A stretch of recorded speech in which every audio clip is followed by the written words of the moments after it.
Hi Virgo! Welcome back sa ating channel. Guys, ang reading natin isa lang general reading. So, kunin natin ang iyong energies, outcome at saka advice. Introspection.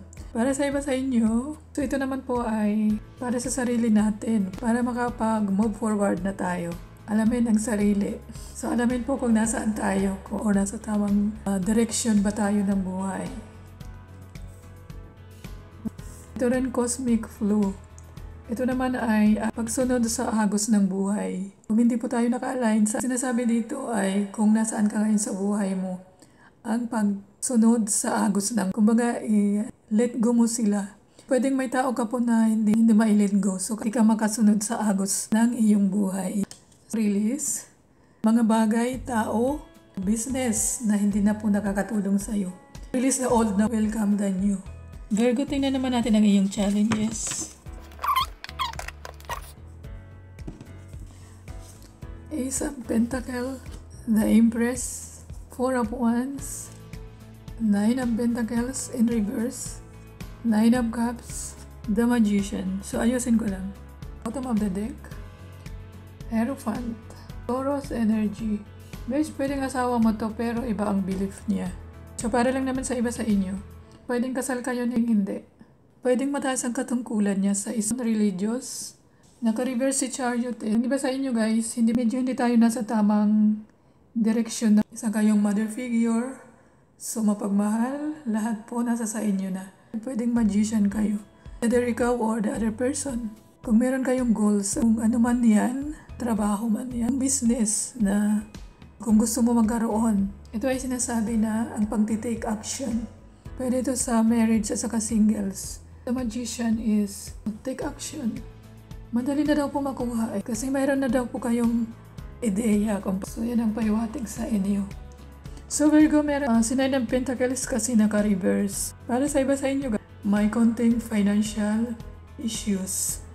Kung sa pag-ibig ang tinatanong mo, ito naman ay nagsisinyalis na may kulang sa inyo. So, meron konting fears. Kung ano man itong natatakutan nyo, nasa pag-iisip mo lang yan. Advice ng cards, mag-open up ka at saka fulfillment mo na ito pero naka-reverse. Pwede humingi ka ng tulong sa kaibigan mo.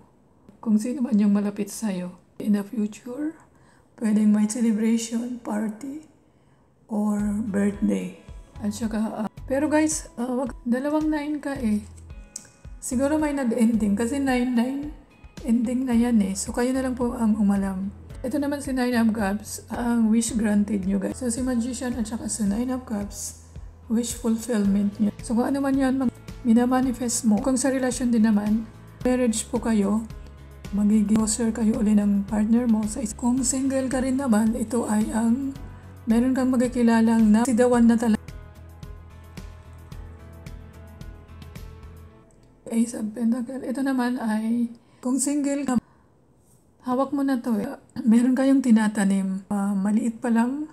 Makakatulong po ito sa inyo para sa long term nyo.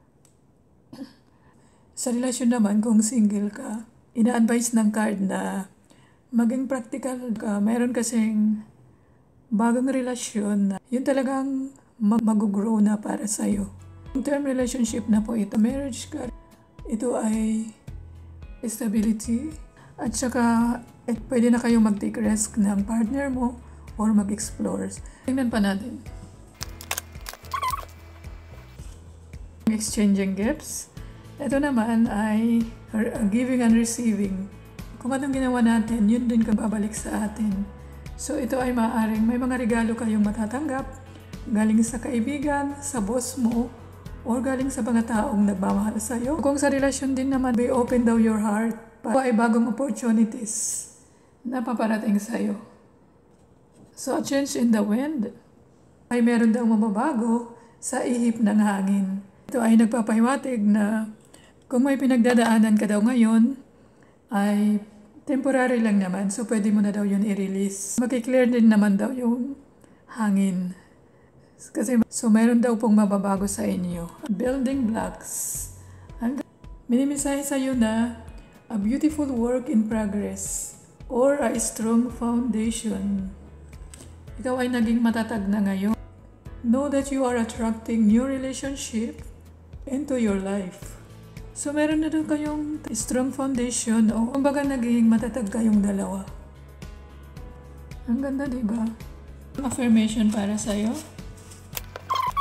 So I am in control of my thoughts, feelings, and choices. Isay sa'yo sa universe. Leaders in the right direction. Sino ba si person na to sa buhay niya? Advice ko sa... No need to worry. Be happy. Yan ba natin? Kung may tanong kayo guys, unlikely. Yan pa natin, ilagay ko lang. So, yun lang naman ang para sa inyo. Thank you for liking, subscribing, and commenting. Just spread love and hate to anyone. I love you all. Thank you and God bless.